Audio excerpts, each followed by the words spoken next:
We've talked about the three different kind of constellations of three, and in the middle you have the two extremes and something different in the middle. On the two sides you have three very similar elements and three completely different elements. And in many ways, the three completely different elements and three of the same elements are coming at the same thing from a different perspective. In this case, we're exploring the constellation of three similar elements, and the challenge for us is to find the differences in those similar three.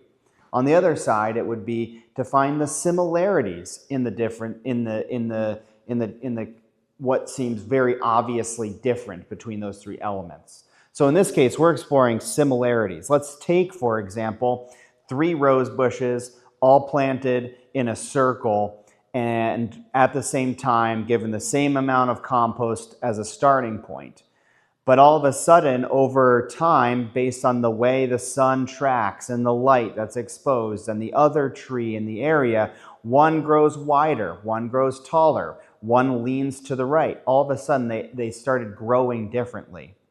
And this is our opportunity to really explore what uniquely within us evolves and what drives that evolution that leads us to become different, to differentiate ourselves and the elements of ourselves from the other elements or from the other people, where we have our own uniqueness in and around a constellation of all being human.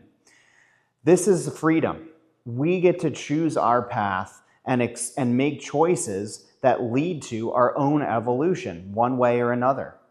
And it's important that we explore that and understand that, because when we're shooting for synchronicity, particularly from a social standpoint, to come together, we have to be able to find those commonality points.